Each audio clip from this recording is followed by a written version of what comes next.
जब भी बुद्धिमत्ता, चतुराई और हाजिर जवाबी की बात होती है तो सबसे पहला नाम बीरबल का आता है। वहीं अकबर बीरबल की जुगलबंदी किसी से छुपी नहीं है। ऐसा कहा भी जाता है कि बीरबल को बादशाह अकबर के नवरत्नों में से एक अनमोल रत्न माना जाता था। एक बार की बात है, बीरबल दरबार में मौजूद नहीं थे। इसी बात का फायदा उठाकर कुछ मंत्रीगण बीरबल के खिलाफ महाराज अकबर के कान भरने लगे। उनमें से एक कहने लगा, महाराज, आप केवल बीरबल को ही हर जिम्मेदारी देते हैं और हर काम में उन्हीं की सलाह ली जाती है। इसका मतलब यह है कि आप हमें अयोग्य समझते हैं, मगर ऐसा नहीं है, हम भी बीरबल जितने ही योग्य हैं। महाराज को बीरबल बहुत प्रिय थे।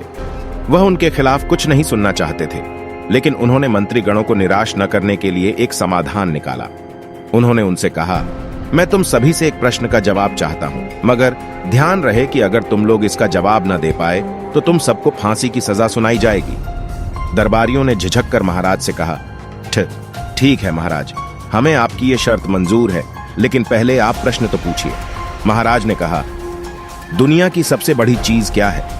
यह सवाल सुनकर सभी मंत्रीगण एक दूसरे का मुंह ताकने लगे।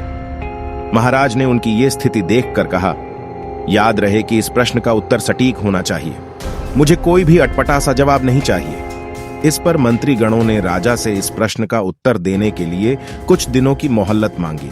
राजा भी इस बात के लिए तैयार हो गए। महल से बाहर निकलकर सभी मंत्रीगण इस प्रश्न का उत्तर ढूंढने लगे।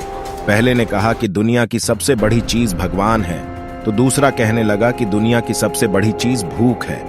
तीसरे ने दोनों के जवाब को नकार दिया और कहा कि भगवान कोई चीज नहीं है और भूख को भी बर्दाश्त किया जा सकता है। इसलिए राजा के प्रश्न का उत्तर इन दोनों में से कोई नहीं है। धीरे धीरे समय बीतता गया और मोहल्लत में लिए गए सभी दिन भी गुजर गए। इस दुनिया में सबसे बड़ा क्या है? इस सवाल का जवाब जानने के लिए हमारे FM YouTube चैनल को सब्सक्राइब करें।